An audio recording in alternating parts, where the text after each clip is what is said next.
We're all going to get. This meeting is being recorded.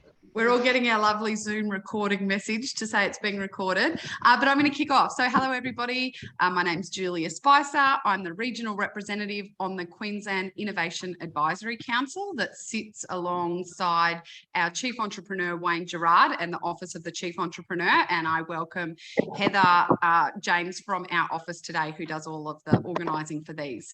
Can I start by acknowledging the traditional owners on the land on which we're all walking today? I'm coming from Bigambul country in Gundawindi. This might be the second time in a row I'm actually coming from Gundawindi for these events, which is very rare for me. And can I ask you, if you know the traditional owner group on the land in which you're at, to pop it in the chat along with your postcode. So what we're wanting to do and what's starting to happen is build a map of where we're all calling in from for these webinars and these conversations. So if you can pop the traditional lands on which you're meeting today and your postcode, that would be fantastic. Thank you very much. And I love the fact that we've got our cameras off as much as cameras on as much as possible. And I know some people are doing this along with everything else. So no pressure, but it's nice to be able to see people, because this is really a conversation. The purpose of these webinars and these conversations are to be able to look at, you know, how do we make sure that information, that conversations that are happening in areas are accessible to us all, regardless of where we live in Queensland or the ACT, Peter, in your circumstance today. So we want to make sure that if there's conversations that are happening, we all, regardless of where we live, have access to them, and we get to be able to tap into the conversations that might be happening in other co-working spaces, in other areas and locations that might make it more difficult for us to be at. So it's great to have people here, and we know that there'll be others who watch it. And so it's interesting today that the topic is really around places and spaces. How is it that we are meeting across the region? This is really an open conversation for us to be able to have. I've got a couple of people I want to introduce and get your story around how you have created a meeting space and a co-working space in your community. Because we kind of know that over the last few years in Queensland, there's been a range of ways that spaces, hubs, co-working opportunities have been created. Some of it funded, some of it not, some of them still running, some of them not, changes the whole way. And so what we've been able to do is pull together a group of people who can tell their story, share their experience of both running not-for-profit, commercial, industry-based spaces for people in their communities, and also the kinds of activities that happen out of that. Carmen, I'm going to throw to you first because I know you've got other places you need to be. But what I thought I might do is give you an opportunity to introduce yourself. And then I'm going to ask you a couple of questions so that we can really kind of tease out what you're doing in your part of the world. But can I introduce to everybody Carmen Stanford from Desk in Roma, Southwest Queensland. Desk is spelled D-E-S-Q. Find her on all of the socials. But Carmen, can I throw over to you? How did you come to create Desk? What was the precursor of you looking to do that? And then let's have a conversation around how it's going. So thanks for having me, obviously, Julia. Always great to catch up with you, and any crew that you're associated with is generally a good one. So thanks, everybody. It's not a very glorious story. It is just I guess a drive for necessity, which is kind of how I work in the business world. And it sort of fits me. I'm pretty kind of responsive to the needs of, you know, whatever's happening. And it's in my other companies, we do small business and medium business solutions. So that's kind of how Desk came about, as a solution to a different need. Originally in a different office that I was leasing, we had some subtenants, or just naturally appeared having some subtenants. People come into us and go, oh, do you mind if I, can I use Desk for a day? Or it just very, very naturally popped up, probably before the big, kind of bubble of co-working was going on. It just happened. And at first like I wasn't charging for it. I was just, you know, happy to have people interested in coming to my office and that sort of thing, and saw it as a way of, you know, showcasing the other business services we had by having people in our space, accountants, a few things like that. We had some, you know, different requests for people, and for a long time here in Roma, I was the president of the Chamber of Commerce. So we, you know, there would be people who would go, oh, ring Carmen, you know, ring Carmen for this and that. And that's kind of how I started being connected to people who were looking for these things. So very, very organically, we had someone come through and inquire with us to do some marketing for selling a space originally, or leasing a space out in town. And we just engaged them like a normal client and helped them do up an ad campaign, this sort of thing. And then when I started looking at the space with them, I went, you know what, this is an opportunity potentially that I could uptake. And when their campaign to sell didn't go as well as they'd hoped, they were just going to put it back on the market. And I said to them, look, I'd be interested in taking up the space as a lease. And, you know, that thus began the next stage. And it was sort of a decision then whether I really converted it, because it was bigger than I needed for my business at the time. Really started to convert it across to something more serious in the co-working space.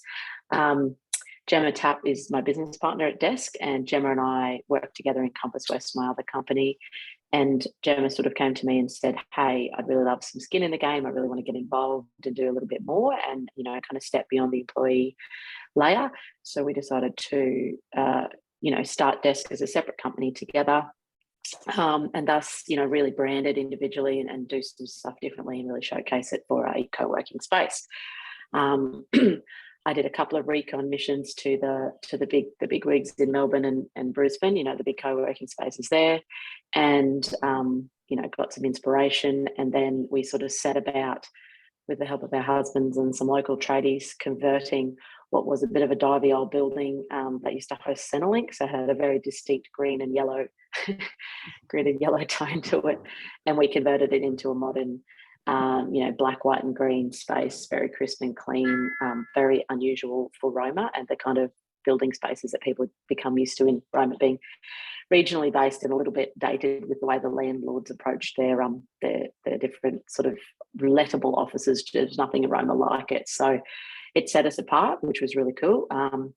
And it definitely got some hype in the first 5 minutes, and that was in early 2020, and thus COVID. So we opened our doors in January, and March was COVID. A couple of other little bumpy things along the way happened, and my daughter had brain surgery in April. So we definitely, you know, jumped into the whole thing with you know, big hopes and dreams, and then we got a little bit deflated and knocked back when COVID hit, and we had to kind of, you know, do everything that anyone else would have had to have done. And co-working spaces obviously were the first to go in that regard.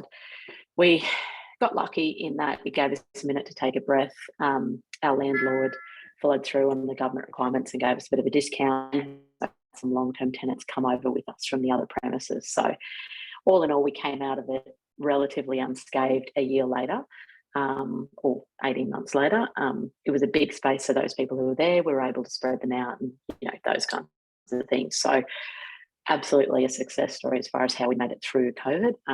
It was a very personal journey for us because we, you know, both families sunk our personal savings into kind of building the space up. Bit of a risk, as the landlord we have only wanted to go back to a lease model, and he wasn't interested in selling at that point. So we sort of had to decide if we were willing to take that leap and, you know, spend a lot of money renovating a space we didn't own. Fast forward to now, we've been super lucky. We have had, you know, more professional services join the space permanently, plus we've maintained our flexi spaces. Our boardroom's a huge success. We've teched it out with all of the kit you can imagine. So in Compass West, my other company, we have, you know, a heavy tech arm. So we've done our best to make it amazing, fibre to the premises, you know, sort of things that aren't typically expected unfortunately in a regional space. You get a bit of a stigma. They're like, oh, that wouldn't be out here. So it's nice when we get to surprise people pleasantly with our facilities. And yeah, definitely not humming to the capacity where we're, you know, multi-millionaires yet, but I think it's supported us well. It's always gone forward. Touch wood, we've never had any kind of, you know, issues with anything. We've selectively kind of allowed permanent tenants that have shared values. We're pretty big on the type of businesses we let in the space full time, because we are then basically co-workers in every sense of the word. So for those people who are in there permanently or have a permanent seating, we look for, professional services. Mostly, we did have a minute there where we let in some, let a tenant come that was more based in the job seeker space, and they were lovely, but their clients not so much, and we had a bit of trouble with that. But it was a very small hiccup, and we kind of went over that. So we've learned along the way to stick true to our own values and look for those sorts of businesses that share that kind of enthusiasm for deep work, great work, not working stupid hours. Like, we have a shorter working hours, and we try to encourage different types of working styles in our business, and people love to come there for that. There's quiet periods, and then there's more chatty cup of tea periods and things like that. Obviously everyone can do as they please, but it tends to be something that they follow along. So we're really excited that that's our little piece of the world has rubbed off on others. And we have solicitors, accountants, we have a lot of succession planning, kind of rural property kind of people coming in. Families meet in Roma because they've got several cattle stations or sheep properties throughout the region, and then they come for meetings there. So that's been really cool. We have had events there, so that's something else we've added in, that just because the space allows. We've got a cool grass area outside, so we've hosted some events. We hosted a job fair. We've hosted different other things along the way. Definitely been a good experience. It's been a nice complement to the kind of services we offer in other businesses. Potentially, just to keep it real, we're still in the space of paying off debt and getting back to the status quo of making big money. We're definitely getting by. The benefit of having it have no employees as such. So myself and Gemma just take care of all the administration. We built an online platform instantly, so it's all very, very self-sufficient. We've got a cleaner, and we've got some ad hoc support as far as administration and check-ins that run across from another business in the space. So they provide our administration services. So super lean and very, I suppose, what would you call it? Modern in the sense of, tap on, tap off services and that sort of thing. And that works really well.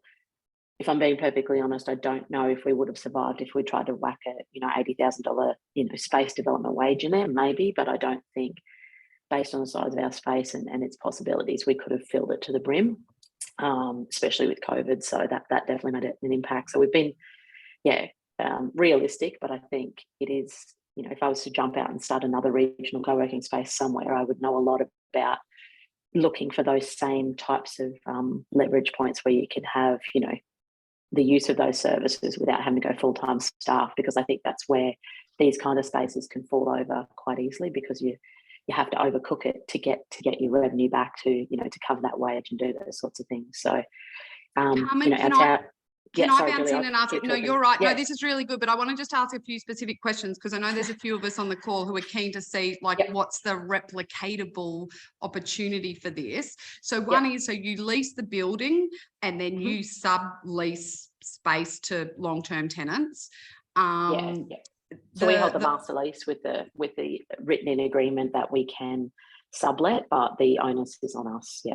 Yep. The structure is a company. So you and Gemma you started a company together?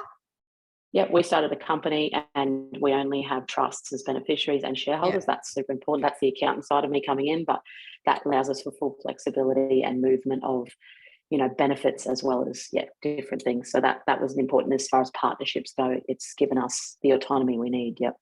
And you haven't accessed any other funding or grants or anything to run events or things in the space yet?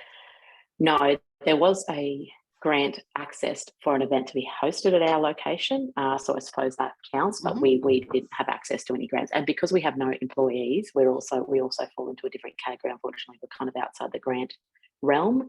But yes, that's We're in a similar situation in Gundawindi, and I'll talk a little bit about that later. I'm conscious that Carmen's got to duck off at some stage. Has anybody got any questions? We're kind of running this as a more discussion, and I want to bring Petr and Jarryd in a moment. But has anybody got any questions for Carmen around what she's just shared with her experience in Roma and starting up Desk?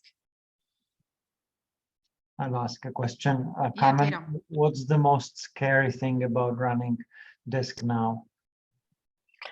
I think that, I suppose this is just, the imposter syndrome of business, that, I'm always scared that one day nobody shows up, that everyone gets over it, or they get sick of it, or the hype is gone.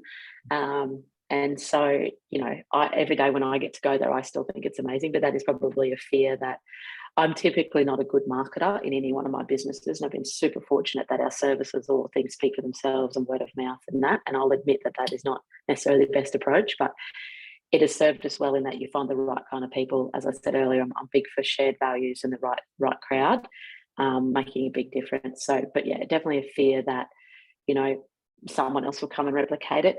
We don't have a big bankroll. We don't have a lot of cash. Someone else could come in and go, excellent, the right investor with the right money, recreate, and potentially swallow us up. So that's definitely a fear of that happening. In saying that, I'm probably not doing a lot to counteract that fear. So yeah, it's definitely that someday at some point someone will just go, oh, well, you're old news. So yeah, that's probably the biggest one, and keeping that moving. Carmen, Sonia's popped a question in the chat for you, but also has a question for you, maybe. Sonia? Thanks, Julia. Carmen, sorry, I wasn't listening as well as I should have because I was out on the street. But what I thought I took out of what you were saying is that it's more of a shared workspace with existing businesses, professionals that maybe are complementary to various businesses, and less focused on a space for startups. Is that correct? Yeah, so we have, I guess it's co-working meetings events is what we kind of roll with meetings and co-working being the primary one. So we have some permanent tenants, but still we call them, they're just part of the co-working space. They may have a locked office, that kind of thing. And then we have people that come in every day just for normal co-working. As far as specifically fostering startups, we have done some kind of discounted, pay later kind of deals with some there's a couple of young guys who had a product they were trying to develop, and we nurtured them a little bit, giving them a space to kind of really get in and get that work done, and let them kind of do that sort of thing. And that was quite specific to their needs. And I think that's what it is. Like, we haven't broadcasted it. We've done free time for students.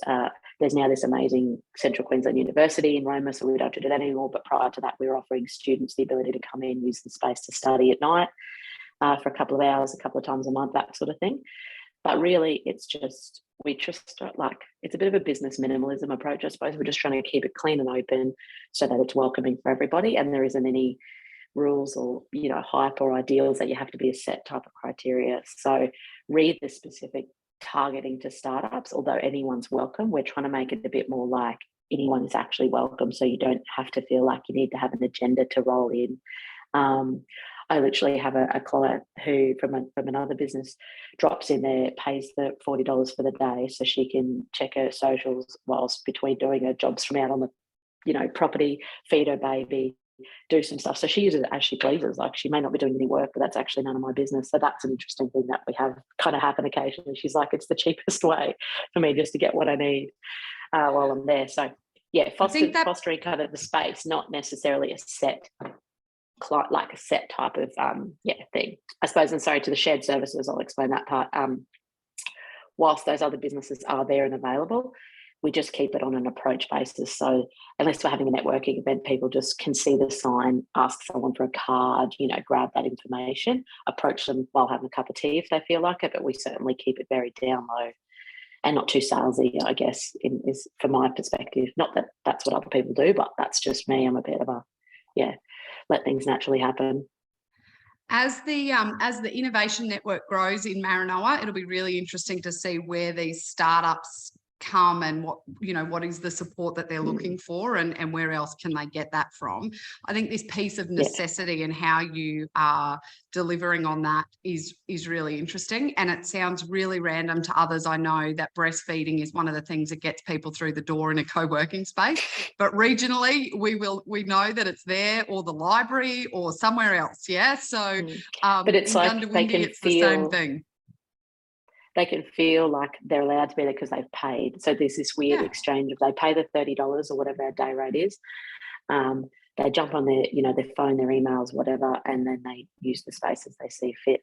One of the other things that I had been sort of considering, and Gemma's currently on maternity leave, so we haven't had big chats. She's just in the baby bubble at the moment, but we we're talking about working with the Chamber of Commerce to allow for, some credits, because of the way our booking platform works, we can allow for certain amounts of bookings and credits. So we're thinking about sort of donating X amount of space credits to them so they could then use that to extend it to a startup or somebody, and then that's potentially something we could seek funding for if we get it right. But we're thinking about doing it first, seeing how it went, and then allowing that to be something we kind of push on to, because I know there is funding available for that sort of thing.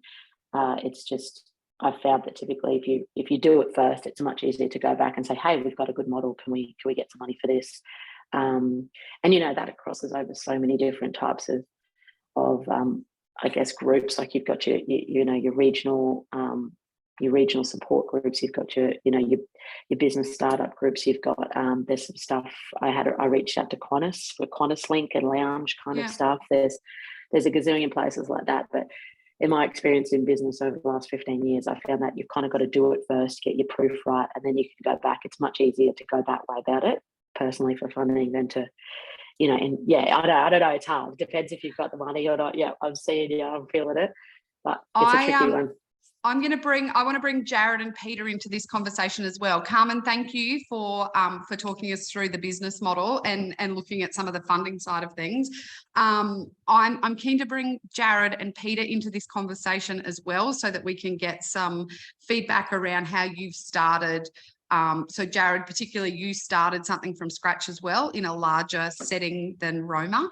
Can I get you to introduce yourself? Then I'm going to get Petr to introduce himself, and then let's have more of a group conversation. So Jarryd, I might go to you first as, one of the founders and starters of Split Spaces. You're muted. How about now? Yeah, you're good. Press the button but didn't press it properly. Thank you, and great to hear what you're up to, Carmen, and thanks, Julia, and welcome everybody. So my name's Jarryd Townson. I am the founder of Split Spaces in Mackay. I don't have an active role at all in Split Spaces anymore. I'm sitting in Split Spaces today. I've just moved back to Mackay, and a shout out to Stacey, who's also on the call. So she's one of the acting part-time community managers here at the space. But I kicked off Split Spaces a bunch of years ago, and like Julia said, built it from scratch. And it's interesting, just, I love hearing other people's stories, and a couple of things that Carmen mentioned. You've in the regions, and why I put hashtag regional is you've I probably said it a million times. Yeah, but you've got to be able to appeal to a lot of people. You can't have this, in the metro cities, you get these opportunities to really niche, and you can really focus on a specific area. But that opportunity to be diverse and accept and support multiple people is something, even in a town the size of Mackay. There's a lot of similarities between Roma and Mackay. But look, we kicked off a bunch of years ago now. I can't even remember what year it was. We've been running for a bunch of years. I handed over the space probably a bit over 3 years ago, and it's continued on and continued to grow and evolve. We were lucky enough to score a space at CQ University. So we're on campus at the Mackay City campus in CQU. They've been a great supporter. And at the time when we fitted this place out, we were the largest co-working space in Queensland for sheer That's cool. meterage. Not that we were using that meterage, but we had that meterage under lease. So we used that as our, a bit of a media story. And look, all of that space is now being utilised. And to give everyone a bit of a quick sort of rundown, there's kind of 2 large sort of event spaces. There's 3 boardrooms. One's I think it's a 14-seater, one's a 10-seater, a 5 or 6 seat. There's about 4 booths, large open co-working space. There's a hackers space that now also has the makers spaces committee and team in there as well in the hacker space. We've got a facility out the back that is actually a rapid prototyping micro manufacturing facility. We've got the there's another area at the back for mindfulness and that mental health and that ability to sort of escape and do breathing and yoga and all those sorts of bits and pieces. And then we've also got Launchpad Studios, which is videography, photography, podcast studio, green screen, and then everything in between. We first kicked off and kitted out with beer on tap, barista coffee, fake turf and all of that sort of stuff, and we had a whole heap of arcade. Nice. Yeah, so that sort of paints the picture of Split Spaces. So it's a not-for-profit entity, and I created it as a not-for-profit from the start, so it was a legacy for the community, and it continues to be a not-for-profit today. And employs how many people? Stacey, do you want to jump on and talk to us about, what your staff setup is? I'm really throwing you under the bus here, but we're a small crew.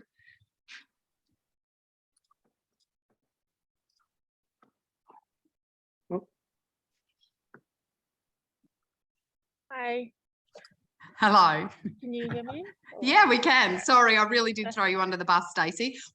Talk to us about your sort of setup. If it's a not-for-profit, you've got a board. How many staff now? We have a board of directors. There's Caitlin, Gavin, Brent, and Ryan. And at the moment, we're looking for a new community manager. And at the moment, I'm the interim facilities manager. It's a job share role with another person, Kira. So it's pretty flexible, and we can share the work between us. Awesome. Thank you. Well, hopefully maybe somebody watching the recording of this might want to apply for the role and come and work with you. Petr, talk to us about what's happening down in Canberra. Now, a few of us on the call will know a little bit about the Canberra Innovation Network as a result of the beautiful Sarah Pearson being part of Queensland government for a few years. So a few of us will know her from her involvement with it. But can you talk to us about your role, what's happening with the Canberra Innovation Network, a little around the history? And as you can already tell from Carmen and Jarryd and some of the questions that they're getting asked, we're really kind of keen to see what are the different models that are out there with some of this work. Okay, thank you, Julia and Heather, for having me, and what interesting insight into the different journeys. I guess mine was also different in that I was not a person to set up this. I was one of the first users here, and I was just moving from New Zealand in 2014 and to Canberra for family reasons. My partner basically got a job with University of Canberra, so we were moving here, and I looked up on Twitter who was active in entrepreneurship tweeting, and that was the founder of the co-working space here called Entry 29. And so I set up a coffee with him. He introduced me to the space, and I became a member of the space while I was still working in New Zealand and coming here just occasionally. And then soon enough, I met with a local angel investor and venture investor, and he introduced me to Sarah. And Sarah was about to set up a business incubator here as part of the Canberra Innovation Network. And because I was just an acting CEO of an incubator in New Zealand, that was timely because I helped her do that. And then I became sucked in and integrated in and became a member of Sarah's team. And when she left for Newcastle in 2017, I put my hand up to become this, and I was selected by our board, we're not for profit as well, to be the CEO of the Canberra Innovation Network. And I'm originally from the Czech Republic, and I always find that these co-working spaces and innovation centers, they remind me of what humankind was always about. It's like communities coming together in like a square or on a bridge with a marketplace where people show the tools and people show their produce and they connect and communicate. And co-working spaces are just the workshops and bridges for and squares for the digital workforce. And for the makers as well. So I feel there's something deeply human that the short period of time of having internet and digital tools has just not destroyed in us. We need to communicate face to face, and we have to go through this sort of medieval process of exchange. And that's why we're attracted to places. And we realized that in the innovation space and in the economic development space, and even before co-working spaces, business parks, and industrial zones in the cities, they were all kind of harnessing the proximity benefits and people sharing and collaborating together. That was at the large scale. But with that internet, what happened was, entrepreneurship became democratized. Like, it has never in human history been cheaper and faster to set up and start up a new business. So it became accessible to everyone, but people can't just do it in their bedrooms and garages isolated and only relying on the digital tools. We have tasted it a little bit in the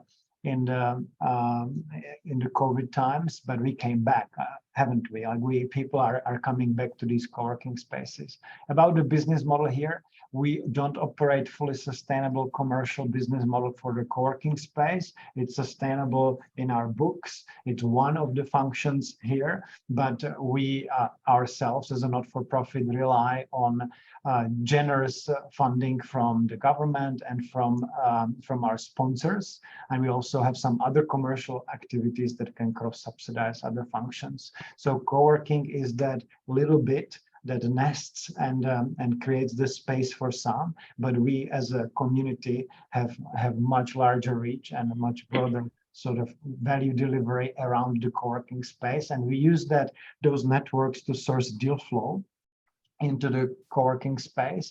We are in metro areas, so we can be niche, and we are all about entrepreneurs who are building an innovation company that can scale. And that's our sort of selection criteria, because you have access to this subsidized rate, and they are publicly available on our website. I'll pop it in the chat. You can also go on a tour through our space. We have 1,600 square meters, and we are not kind of dedicated to co-working only, but we are also not dedicated as a function. This is an ACT Health building, so when you come here, there's 4 floors of other functions of ACT Health, and we are on level 5, and it's almost difficult to find us. But when you come here, it's like any other innovation co-working space, and we have an incubator, accelerator, and programs that are run by others or by us. And the traffic here is massive. We get about 7,000 to 10,000 people a year through the space. We run about 250 to 290 events per year. And the co-working space itself has about 50 companies and 140 physical members. We're also part of a network of other co-working spaces in the city, and the situation since 2014 has changed dramatically from there being one co-working space for entrepreneurs before Canberra Innovation Network was set up, and that's the Entry 29, to a variety of commercial offerings, but also small business offerings that are thriving or struggling, but creating this mosaic of offerings for entrepreneurs or commercial businesses to have that separate model of people working from home and from different places in Canberra. Peter, you and I, before we started the Zoom, you were talking about the group that now comes together from other areas. Can you talk to us a little bit about how that's kind of evolved, how you've ended up having this sort of group call? Yeah, so we have a mandate to be in the ACT, the connector of the innovation ecosystem, which means we invite everyone once a month on a big call, and that was happening in parallel, just ended 9 minutes ago. And it includes the universities here, it includes ACT government, the export functions, the business chamber, the social enterprise accelerator, the innovation spaces within the university. So it's a big group, and it's basically a quick pitch, what we are working on, what we need, what we can offer to you. It goes around the room, and that is the ecosystem. We also at 5 o'clock every first Wednesday, it's first Wednesday of the month today, we have a giant physical meetup that also travels around the city and is hosted by different organizations. We call it First Wednesday Connect, The first one was on July 1, 2015. And we don't do them in January, but every other month we do them. And so we had like 90 of them since. We haven't missed one. And we monitor exactly who's coming to these meetups and who has never been before, and get a large proportion of new people. And this is becoming the way you get introduced to the ecosystem without having to have a desk. And it's drinks and nibbles and 60-second pitches, a stream off, and they basically this is the pulse of the ecosystem. It's also a source for deal flow for us as a co-working space, but all of our programs and all of the other ecosystem programs who can then pitch themselves to the entrepreneurs. We also have a regional group, which is I think I said it's loosely connected through friendships and sort of people wanting to hang out together, because as ACT funded entity, we don't have a mandate to operate outside of in the New South Wales space, but we do in a sort of come to our events, learn from us, let's share with each other. So there is a network of spaces in the New South Wales from Jindabyne to Goulburn, and they have access to things we do here. I want to, thanks, Peter. I want to share a little bit about what's happened down here in Gundawindi and give some figures. But Carmen, I see you've got your hand raised. You got a question or a comment? Just a short one. Sorry, I'll try and keep it short because I know I overtalked in the beginning. Probably just Peter, what you just said there before, and this does throw back to what you asked me about the fear. And I see this a lot. And potentially we just have to accept it. It's the old horse and cart to the train situation. But there is a lot more funding and government funded spaces, or more open spaces that are available for free now to nurture this co-working pulse throughout the world, which is amazing. But then that's also kind of overriding the commerciality of it, which I'm trying to do. I have a commercial space. Clearly we're leaning more towards the serviced offices whilst allowing for some co-workings to still exist. But that's a tricky one, because you can stamp your feet and go, yet again, the government is stepping in and pulling away from commercial endeavours by providing this free, everybody can have it, nobody has to pay. It sets up a false sense of security for businesses thinking, hey, I can get started and there's no expense. And sometimes as a small business development person, I find that these grants can inhibit growth because of that. Like, if misused, people can get started, and then when reality hits, they're like, holy crap, now I'm going to pay for this all myself. Anyway, that's for another webinar, I'm sure. But my concern is that finding a nice space between obviously adding that value. So, value exchange of being able to charge for something and people being happy to pay if you are commercial. Last week, I visited the UQ free co-working space in Brisbane. Absolutely gorgeous, like stunning place. If you're an alumni or a friend of a friend of a friend, you can pretty much get in there for nothing. It's always free for them. What's which is your a really question, cool Carmen? I'm gonna bounce in. What's your question?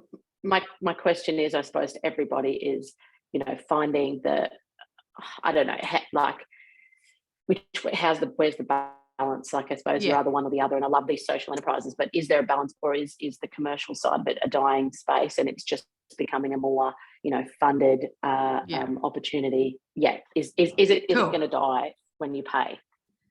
Thoughts? Jarryd, can I go back to you? What's your thought and experience? I think every model has a place. It just depends on the ecosystem. It depends on who's around doing what.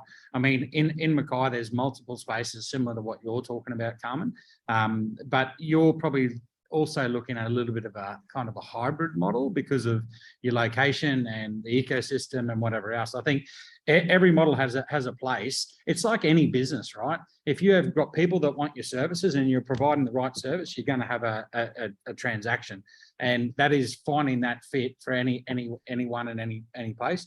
Most of the free models are only appealing to people that you probably don't want anyway, right? That are never going to pay your services. So you're really looking at where you sit in the market and how you actually operate and who you appeal to. So I think every model has a purpose and a place, and everybody needs to understand what their business is, who they're working with and why, and what they're delivering. I guess I agree with Jarryd's points there, and I think we need to be able to start to look at this very much as a place-based thing. So in my experience, I kind of come at everything from a bit of a community and economic development lens, And this innovation piece is, you know, in some ways relative, or entrepreneurial space is in some ways a new language that I've picked up over the last few years. So, so people on this call know I'm based in Gundawindi. We're a border town on Queensland, New South Wales border, and we've got about 6,000 people in town. And so the piece of necessity, the piece of community is very much how the Gundawindi Business Hub started. So I worked 10 years ago, I left my day job.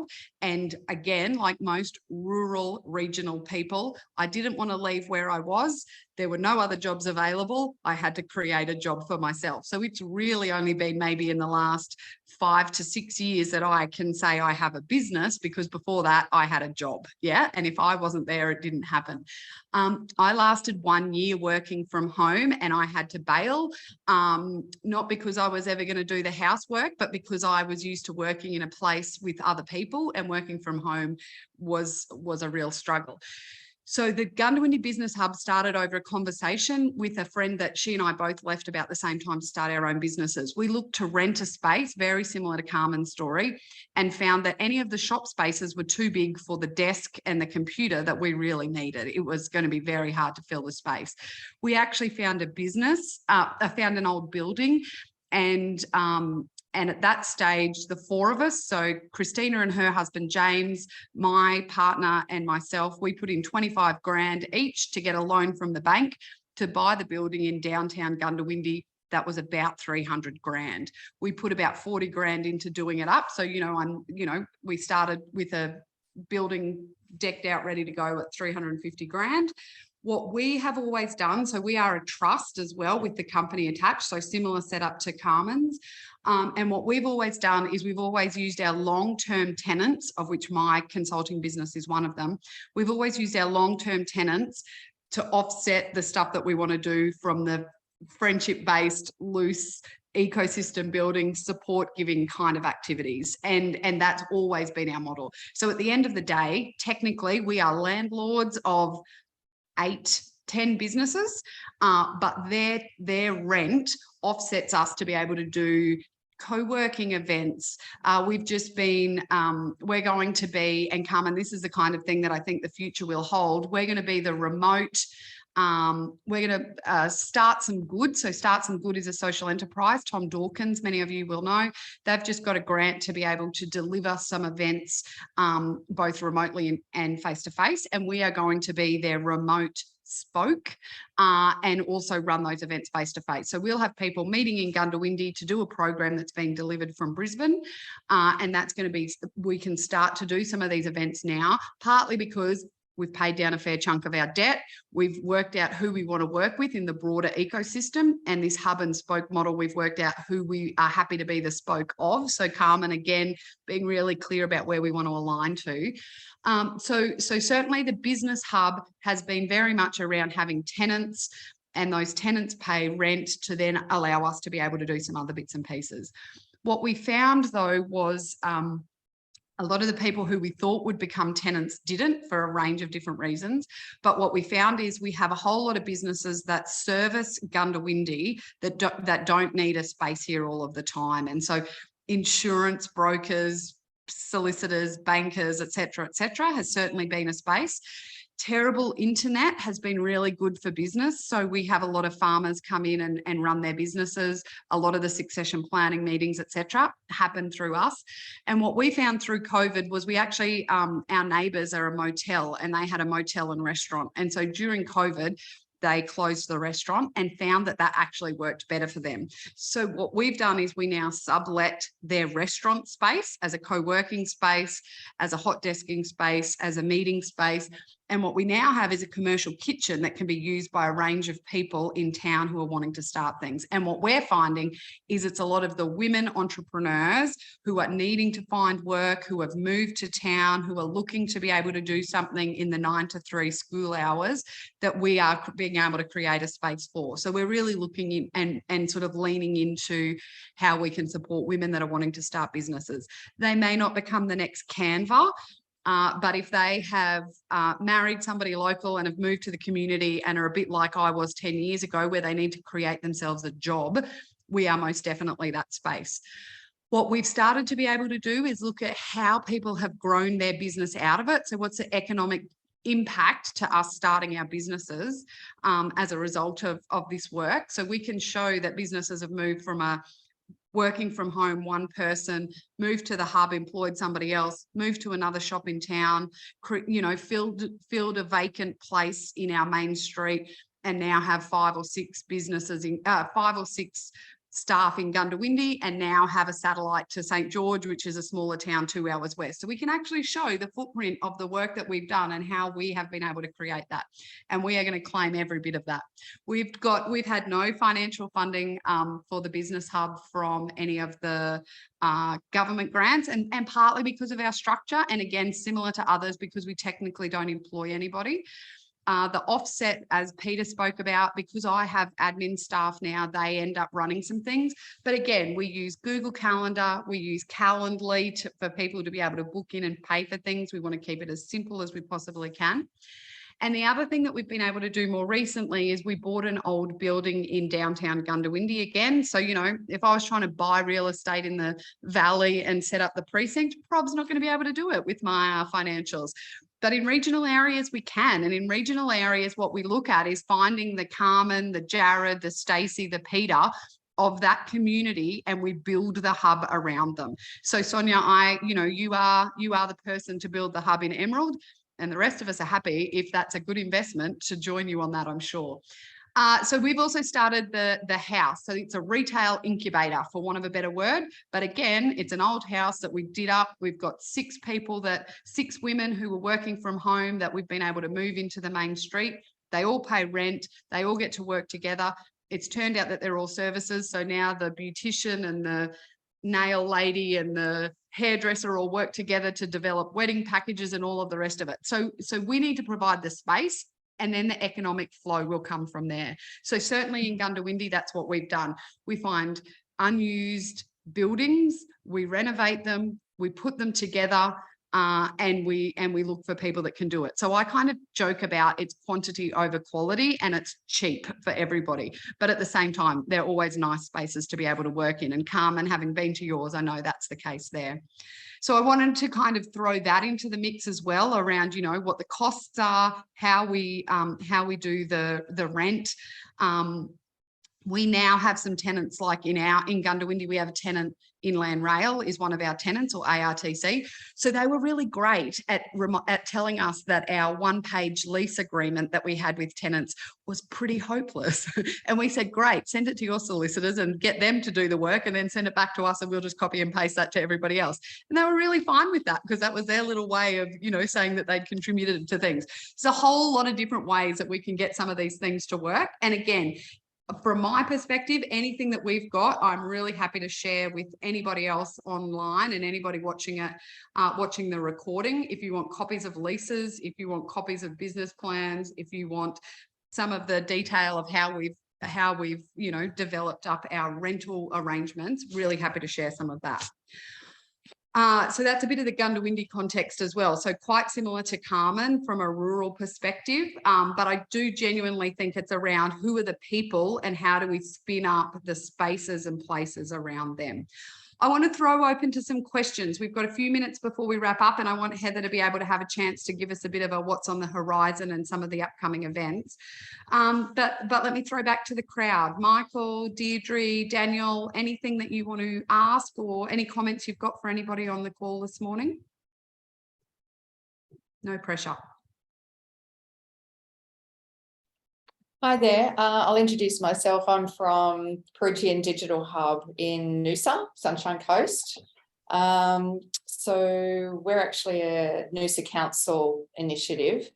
One of the things that we do, which seems to be unusual, but maybe not for people on this call, is one of the elements of what we offer are education programs.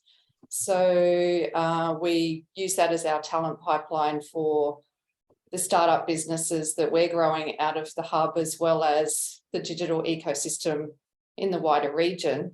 So we run 2 cadetship programs for year 10 and 11 students. We have a Young Inventors Club on a Thursday afternoon during school term.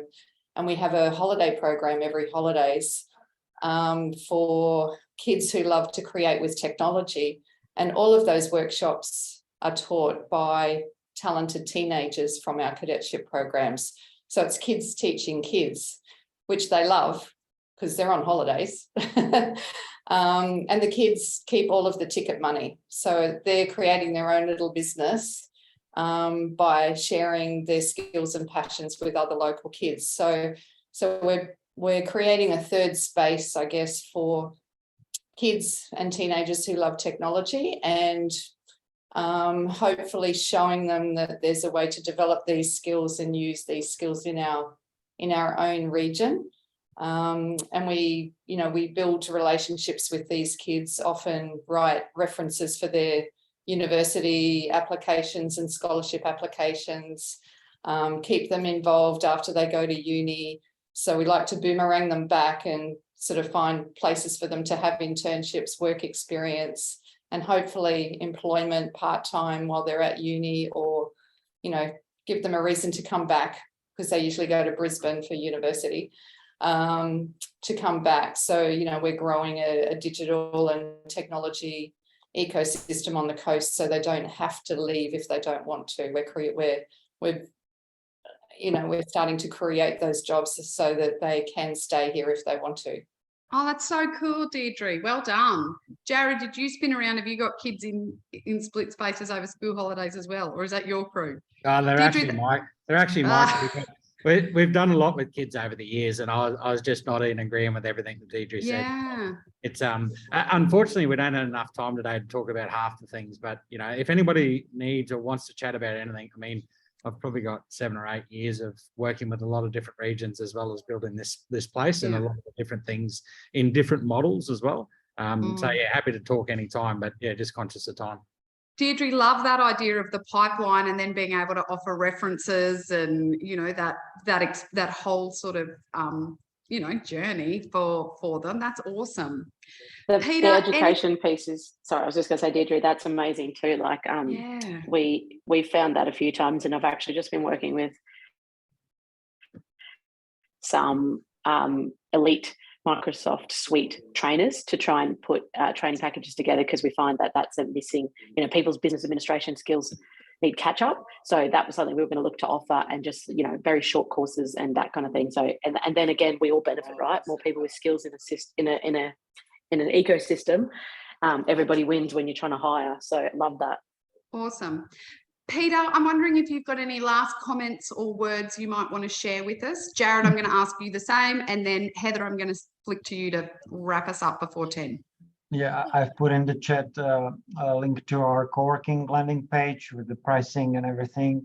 I also wrote at the beginning of the pandemic my predictions for the future of co-working post-pandemic, so you can read them and see if they are all nonsense now that we know how it evolved and went.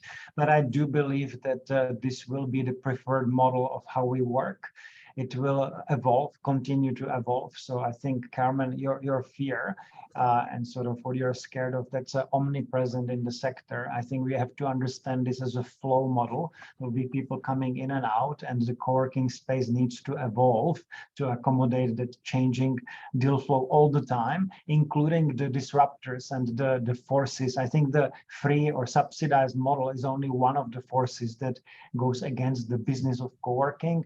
There's other forces. I saw things like IT companies creating their own co-working so that they can then provide software to the entrepreneurs and having sort of the community of their future work cut out for themselves. I saw people leaving the incubators to set up their own co-working spaces and taking clients away. I saw universities opening free co-working spaces and free incubators so that their students have a place to go, and so that whole space is changing, and there's the commercial providers, and there's now empty buildings in the CBDs, and so I'm looking at the co-working business as a skill for hire, and it can be hired by us as owners or operators of the space, or it can be delivered to others as well. And what is it worth? Is it innovation culture as a service that you can bring to a space to make it better and to make it more attractive and then take it somewhere else? So there's a lot of opportunity, I believe, and including and most importantly in places where it's hard to do. And I think that what we talked about today is a lot about in places where it's hard to do, where the community needs to come together and build it like you build a school or church. You build your co-working space as an anchor for the community to create its future. Yeah, beautiful. Thank you. Also, loose friendship based is still the phrase of the day, Peter. I'm putting that on a shirt. That is pretty much how we roll here. Jarryd, last comment from you. I'm just going to say, make time to do more of this. You know, connect in, collaborate, share. You know, collaboration for community success is you know, something that I presented up in Cairns at the Tropical Innovation Festival. It's something that's very important and the thing that a lot of people don't do. So make time to do more of this, and everything will keep evolving. You'll meet more people, grow, you'll get different ideas, and just keep powering on. And reach out if anybody ever wants to chat or needs support or advice. Everybody's always willing and able, and if they're not, then you know, they're not really contributing to the ecosystem. Thank you. Heather, I'm going to hand over to you to give us some updates and close us out for today. Thanks, Julia. And can I just say thank you to everyone for coming today, and especially Peter, Jarryd and Carmen.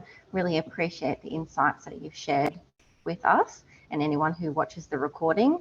I'll keep this quick. So things that are coming up on the horizon. Next week on the 12th of October, we have a virtual youth innovation forum, which will be a bit of a fireside chat between Wayne Jarryd, our Chief Entrepreneur, and Amelia St. Baker, who is our youth representative on the Innovation Advisory Council. And that forum is all going to be about what does youth need to really foster innovation. So what do we need to foster innovation in today's youth? And the audience we're targeting for this forum is people like, you know, yourself, Deirdre, who work with young innovators, or teachers, like where we want to reach out to the schooling education system. So it could be teachers, we want youth themselves, so anywhere between years 6 to 12 are welcome to join the call as well. So that's next week on the 12th of October. We also have Something X and ActiveX coming up on the 23rd and 24th of October. Those are in-person events down in the Brisbane area. So if you're able to make it, we would love to have you here for those events. And I'll send links out after this call just so you can access everything very easily. And then the next thing just to highlight is the next Regional Connects webinar, which will be on the 9th of November. And we're going to be doing that one in partnership with IAQ, which is Infrastructure Association Queensland. And we'll be looking at future industries in the regions and how enabling infrastructure can really help grow that. So that's it from me. And I just wanted to say thank you. Today's been really great. I've learned a lot. Thank you, Heather. So 9th of November, we're going to always record these, but it'll be great to have a few people on this live. Infrastructure Association Queensland we'll do a couple in partnership with them. This will be the first one and then a couple next year. So future industries and particularly how the regions can be part of it. And Infrastructure Association Queensland are one of those who do some absolutely cracker events in Brisbane. So it's great that they're wanting to work with us to make sure that we can access it. And I mean, we do bang on about the regions a bit on this because hello, that is who I represent. But equally, we know that there's people in Brisbane that are very welcome to join these who might also not be able to always get to other activities and events there. So really this is, as Jarryd said, bringing people together who are interested to have conversations around things. Or Canberra. And Canberra. We've gone a little bit over our 1 hour time frame, but thank you again for the conversations. Carmen, thank you for jumping in last minute. You were one of those calls I was meant to make about 3 weeks ago. Good to see everybody, and we look forward to getting feedback from you all for those who are watching it, and see you on the 9th of November, if not before. Thanks, See you Julia. soon. Thanks, Julia. Thank you. Take care. Thank you, everyone. Have a great day. Thank you all. Bye. Bye.